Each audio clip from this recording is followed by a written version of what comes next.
Hello everybody. I'm going to see if I can record this whole video without my kids needing me. They are all playing right now, so hopefully I should have enough time. And the baby's sleeping, so that's the biggest thing. Okay, so my name is Julie. I have 7 kids. My oldest is going to turn 12 in October. So I have a 6th grader, 5th grader, 3rd grader, 2nd grader, kindergarten, preschool, and then a baby who will be 1 in September. That is our school lineup this year. So I have a lot to cover. I have a lot to share with you.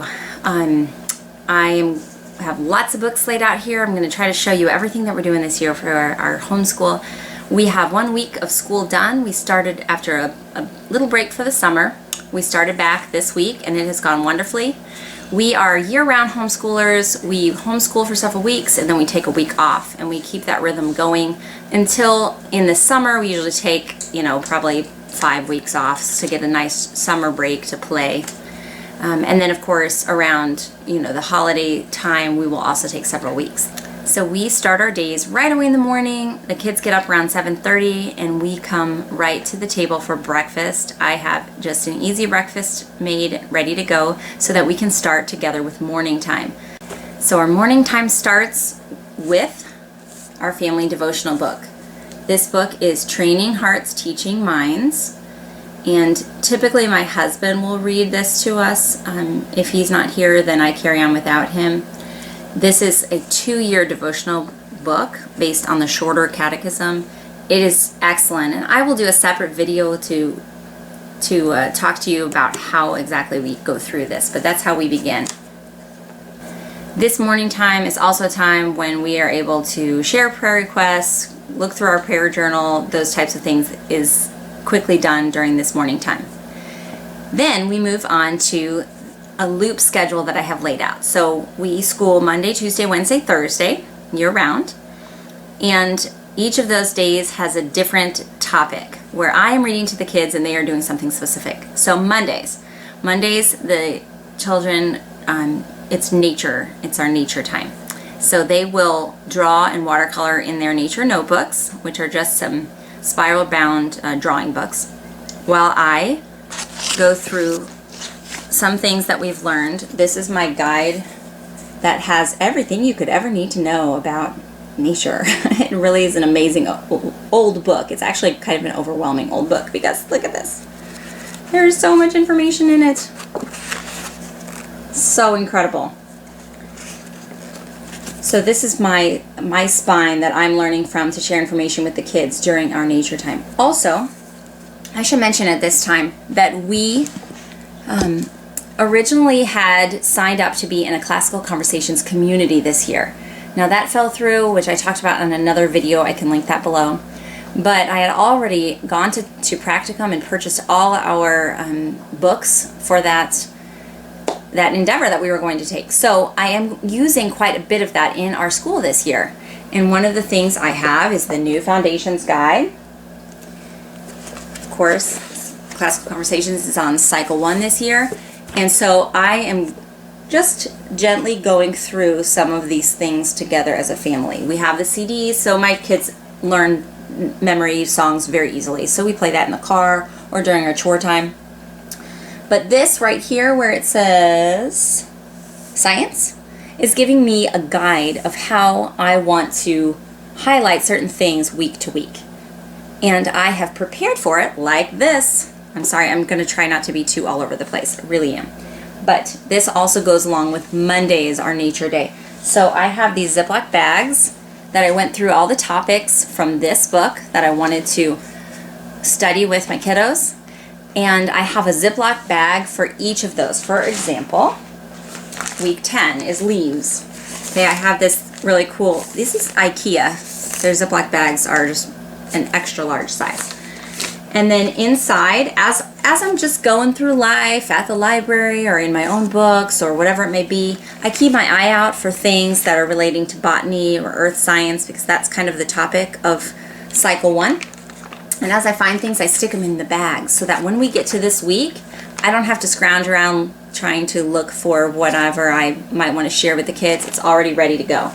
So far in my week 10 bag with leaves, I have 2 books that I found on my bookshelf. One is about leaves, and the other is a tree book that goes very in-depth into the types of leaves that go with trees. Hold on, I dropped my bag. So, for example, during our Nature Monday on that week, we will take some leaves from outside and we'll draw them and watercolor them in our nature notebooks. Okay, I also have these papers in case for the rest of the week we want to do some tree identification, things that I've printed off. I don't do a lot of print offs because I just tend to avoid those in general in our homeschool, but it doesn't hurt to have a few on hand if we want to do something extra. So these are some that I have found just randomly searching.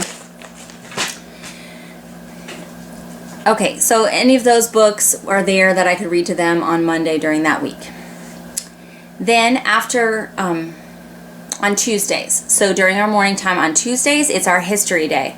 We are continuing to use this curriculum, which we really like. We have been in this for a couple years and we will continue.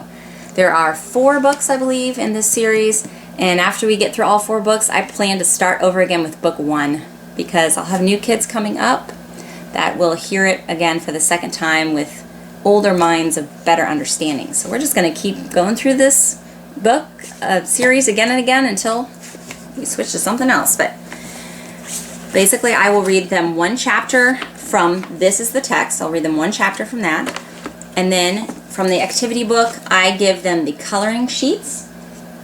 There are coloring sheets to go with each chapter, and they sit and color these with colored pencils while they listen to me. And they also, let's see if I can find a map to show you. There we go. There's also a map to go with each chapter. And there's specific map work that you are instructed to do. It's usually just circling or underlining something, but it helps their brains to kind of put things together of what they're hearing.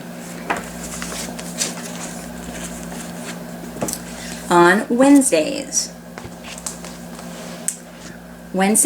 I am going to be calling that my literature day, and that's where I read things that are not necessarily as engaging as some of our family read-alouds, but they're literature selections that I want to get in my kids' heads. I do tend to read over their ability because I believe it teaches the mind to grow and to reach up to that higher language. So I read some things that they are probably not understanding at all, but I know that in time they will.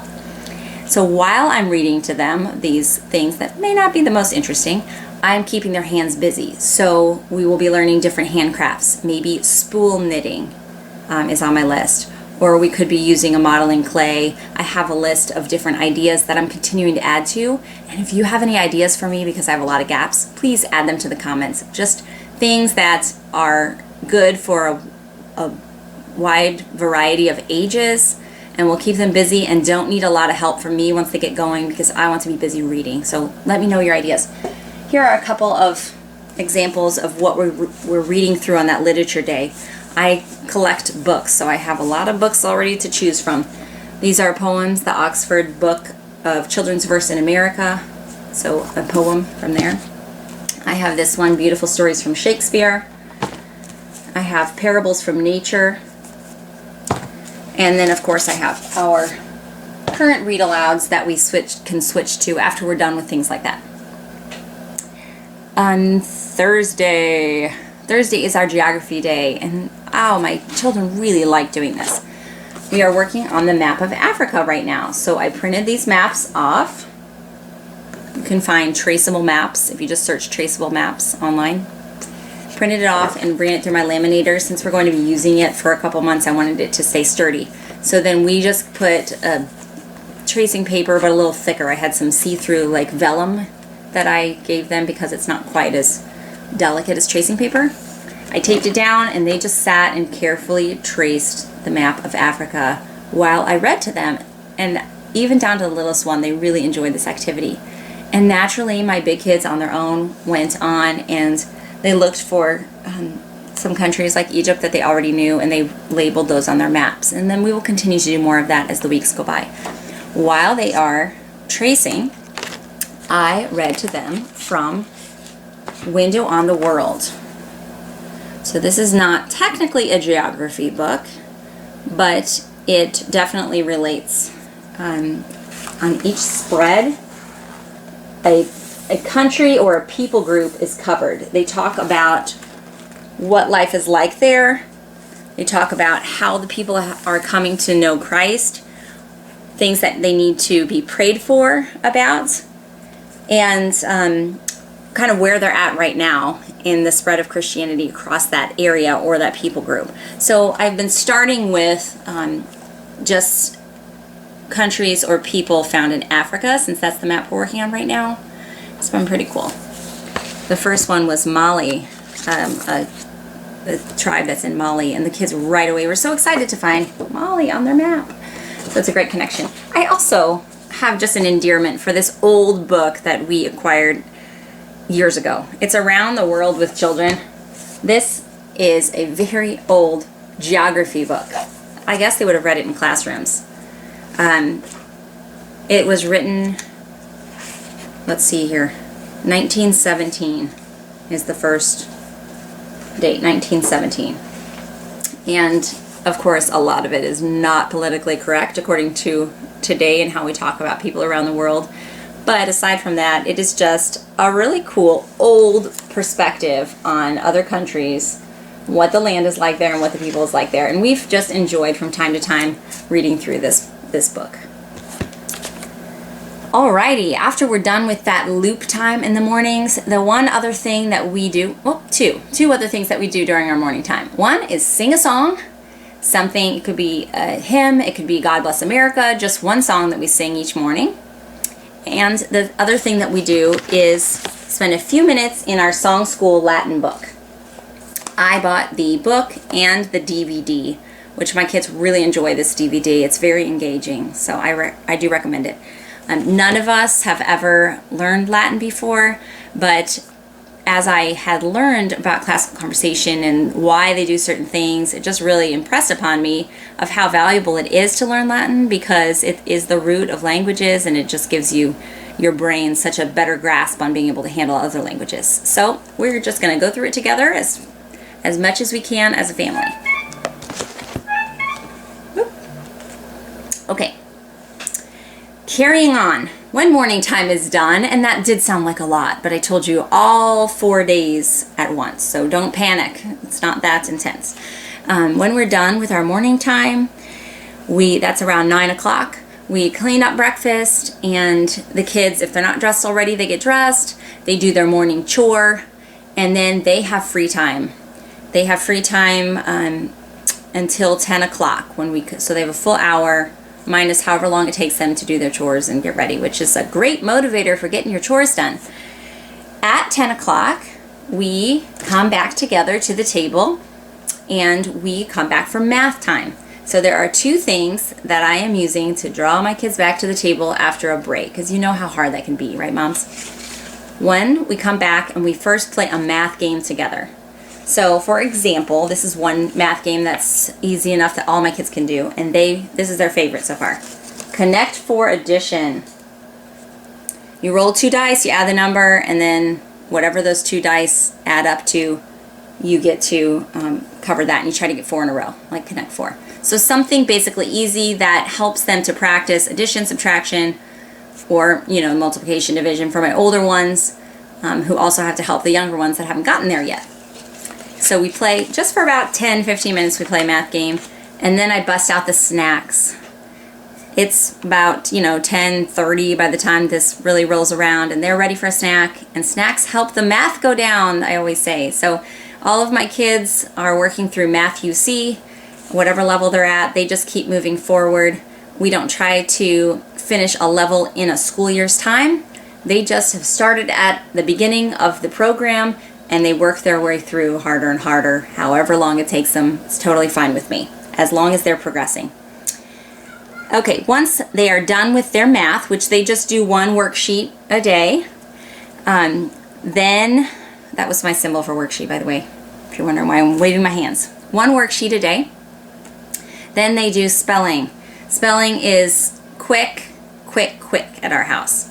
My older kids have, where did I set the book?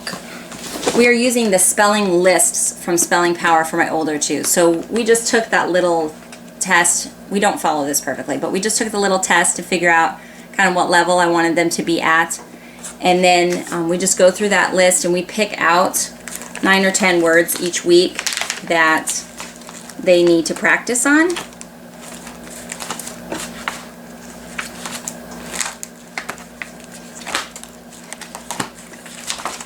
And then I printed these out. I really need to figure out how to share documents. Word doc, how do you do that? Because I'd love to share all these documents with you. Maybe I'll just put them on my blog. I made these on Microsoft Word based on what she has in Spelling Power, but this is just suits us a little more specifically. So this is the list of the words that they're going to study that week. The first day they just say the word, they spell it out loud to themselves. The second day they write it on dry erase board. The third day they can use the bananagram tiles to write it out. Some of my kids don't like doing that. I just let them write it again. That's fine. And same thing with the stamps. You can either stamp the words out with stamps or just write it. Then on the fifth day they actually write the word here from memory, and then I test them, and if there's any words that they still don't know how to spell after that whole week, then we put them on next week's spelling. Oh, I didn't show you the bottom. Down at the bottom, just write each word in a sentence. It could be as simple a sentence as you like. I don't care. Just write it in a sentence. So that's what my older two do. My younger two, that would be Silas and Elsie, my second and third graders, they didn't do quite as well with this method, which is totally hands-off for me. They still are doing best going through our All About Spelling program. So just probably 20 minutes a day with the two of them on All About Spelling. During this time, my two little guys are either working in their binders. I just printed out some preschool pages to put in their binders because they really enjoy doing work while the other kids are, or playing with our toys. Baby crawls around and tries to stay out of trouble. Then once Elsie is done with her math, which is pretty quick because she's of course at the beginning in Alpha, she is actually helping me do something very fun. My little guy Samuel is in kindergarten and Jeremiah of course is in preschool. Hold on for a second. Okay, sorry about that. Where was I? Oh yes. So for Samuel and Jeremiah, they really just have been wanting to do school. They've been wanting to feel special. They've been wanting some time. So aside from their binders, Elsie is going to help me, has been helping me, do letter school for them. Now, I think this probably is more exciting for Elsie even than the little boys. She has really enjoyed being that teacher role for them and getting things ready and doing crafts. I mean, she's just lit up. I couldn't believe it. So what we are doing for them is I printed off a free online curriculum from All About Learning. It was called ABC Crafts, and I will have to check to see if it's still available. It's something that I got over the summer. They just had this random free download, but it was at the very beginning of summer, so it may not be available anymore. But if it is, I will link that in my description box. But basically, so for the letter B, we already did A, but it just has the templates for you to cut that out on construction paper and turn these parts into a little B. So we're doing that on the first day. The second day with them, again, it's my 4-day plan, what we do each day, Monday through Thursday. My second day plan with them is I read the little story that goes with that letter in this ABC Bible verses. And my big kids are having such memories because I went through this book with them when they were small. So they are saying, we remember that story. So this will be B, blessed are the peacemakers, for they shall be called sons of God. So you do that little verse with them and then read the story that goes with it. Then on Wednesday, we take Elmer's glue and we write out the letters with glue, and we sprinkle, salt or glitter, whatever we choose that week, to cover the glue and let it dry. And then the last day is Thursday, and we have cut out all kinds of just random pictures from old workbooks, and they find the things that start with that letter and glue them around the sand letter that we made. So they would glue alligator or astronaut or apple. So that's it. That's my plan for them. Also, Samuel is continuing to practice reading with me. He turns 5 in September. We had started this book, and he got about, how far did he get? He got about a third of the way through the book when he started stumbling and just suddenly was advancing faster than he was ready for. So I paused him on this book, and I switched him to this old Hooked on Phonics kit that I had laying around from my oldest, and he's doing well with this. So we're just going through this book right here, basically, and it's a little more redundant than the Teach Your Child to Read, but sometimes I've noticed that my kids reach a stumbling block where they need to just go back and practice a little bit of just word lists. So this is what I'm talking about with redundant. Hat, cat, pat. It's working well for him. We're just doing 1 page a day in there. And that's it for my kindergartner. Okay, moving on in the day. So while this is all happening, my big kids are finishing up their math and their spelling. And then everybody takes another break. It has been wonderful taking a lot of breaks, about once every hour or an hour and a half. We just take a break and go outside and play or whatever, play a game.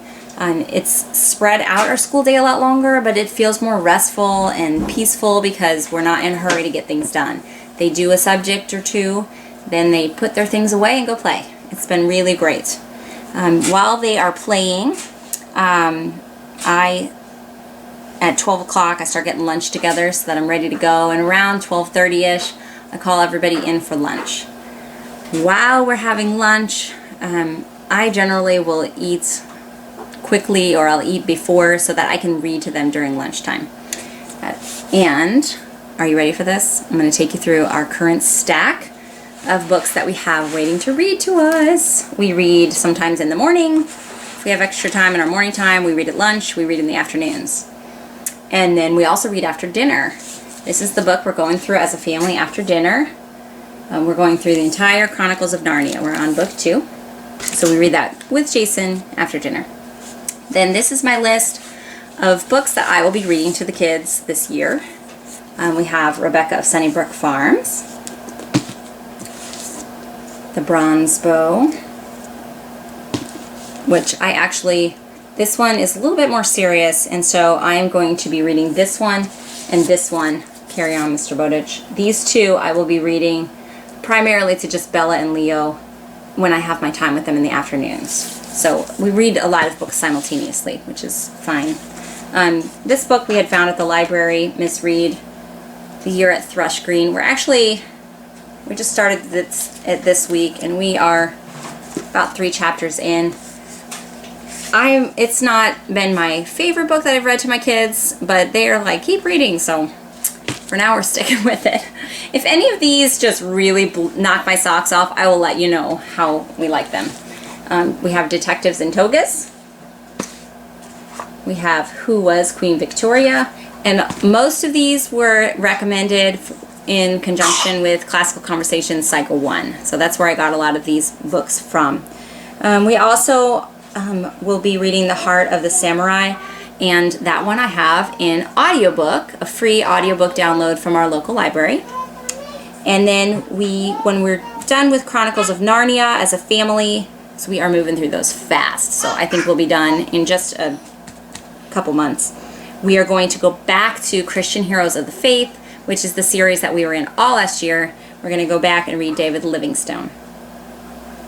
Okay, so that's our current read aloud selection.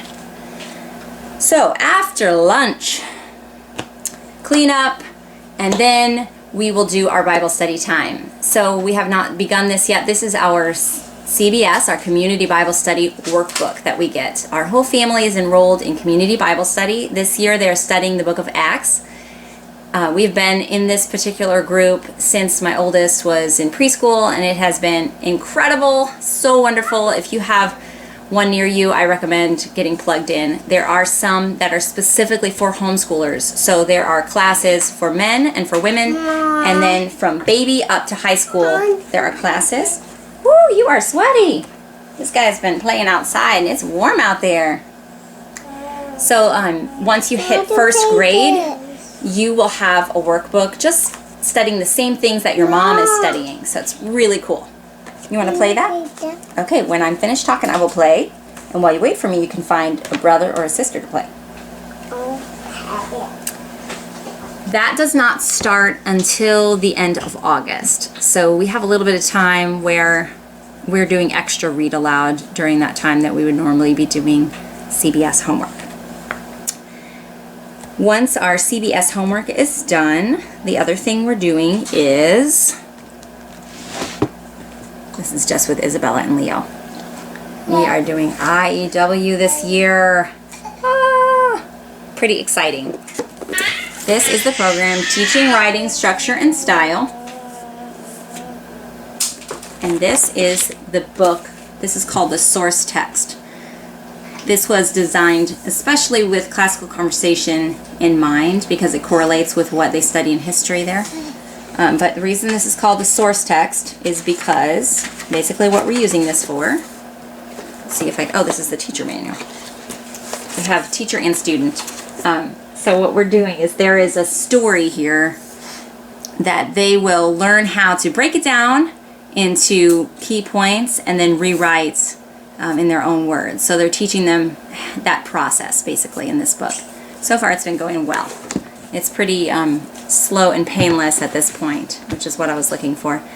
We also, at this time in the afternoons, I am going through the Nose Tree, which is the very first grammar book in IEW. I started at the beginning because we've never done this grammar series before. It was highly recommended to me, and this is the exciting part. I could get it for free, and you can too. Until the end of August, you can get a free download of any of the levels. You don't have to start at the first one, but any of the levels of the Fix-It Grammar curriculum. Fix-It Grammar, and I will put a link of how to do that in the box below. So I started at the beginning, like I said, and I got this free download of the entire book. And at our library, we have the ability to print 200 pages for free a month. Pretty awesome. So I printed out that entire book for Isabella and one for Leo, and we are going through that. It is probably 15 minutes a day. It's a very basic, easy grammar program. And I will let you know how to get it yourself.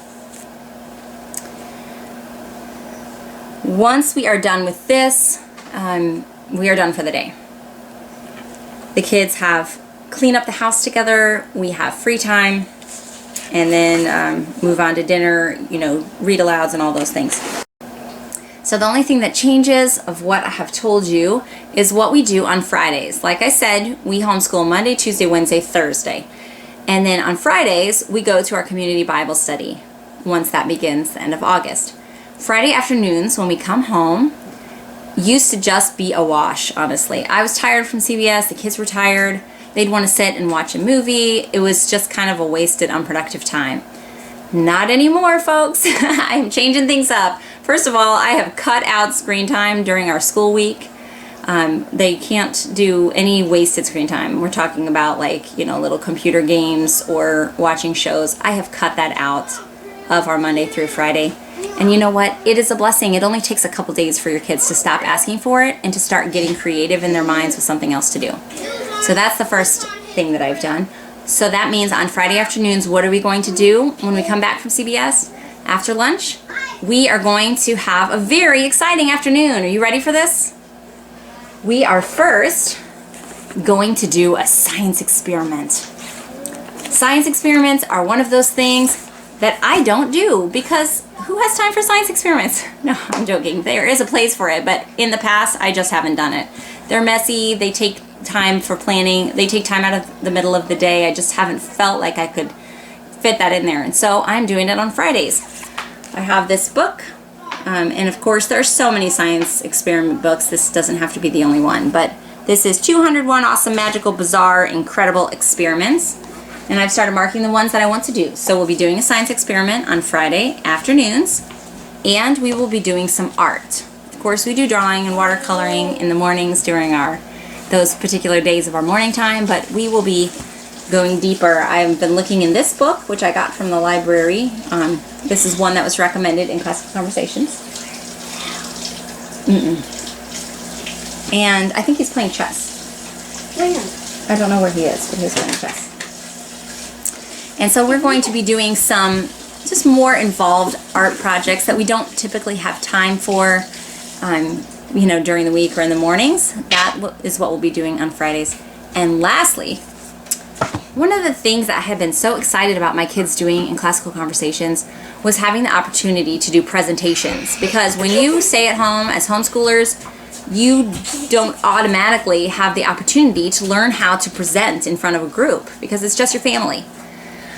So I have decided to be intentional about making Friday evenings our presentation time. That I will help my kids to choose something to present. So for the little ones, this will be like show and tell. They'll think of 3 different things they want to share about their item and then stand up and present it. For the older ones, they could read the paper they wrote that week or present something else similar. So to make it more fun, okay, what are you reading? Am I reading the paper? We'll talk about that soon. Elsie's been busy. They're all starting to come back in. What are you reading? She just started Anne of Green Gables. Isn't this a wonderful book? I couldn't wait to have a daughter who'd want to read this. I read that as a kid. I better wrap this up because they're all starting to come back in and you're probably tired of hearing me talk. Thank you if you stuck with me this far. Anyway, on Fridays, here buddy, I'll set it here for you. On Fridays in the afternoon, after we're done with our science and everything, I'm letting my kids bake a dessert. They like to try out different recipes, so they will get to bake a dessert. And we will save that to share as a family after our presentations are done that evening after dinner. We'll have presentations and then we'll eat the dessert they made. And that will round out our school week. Isn't that a fun idea? I'm so excited about putting that into place. So just to take away after this long-winded conversation that I've just had with you, what is my priority for this school year? That's what you need to be asking yourself. What is your priority for this school year? If it's just to increase knowledge and that's it, then I would suggest that maybe you need to look a little deeper because we should not homeschool just for the mere fact of accumulating knowledge. There should be more there. It should be about relationships. It should be about their heart, their character, all of those things that you have to so intentionally work through with kids because they are just little sinners, just like you and me, and so it's a long process. So as you're planning your school year or getting started, I would just suggest that you take a deep breath, that you take the pressure off of yourself, and you say, what is the most important thing that I want to look back upon these years of homeschooling and say, wow, I'm so glad that we did that. What are those things? Because it probably isn't going to be making sure that you stay on task with your math or that you are up to date with your curriculum and it doesn't take too long. That's probably not the things that you're going to say, I'm so glad I did that. Probably it's going to be those moments that you are building a relationship with your kids, that you are pouring into their hearts, that you are sharing something special, enjoying being together, enjoying a good book together. Those are going to be the things that I look back on with gladness that I was able to have this opportunity to be with them during their formative years. So that is what we're doing for 2018-19. Thank you for sticking with me. If I forgot anything, I will try to outline it all in a blog post that I will link below this so that you can just quickly look through again of what exactly the books that we're using in case you want to try any out for yourself. So I hope you have a blessed school year and thanks for watching.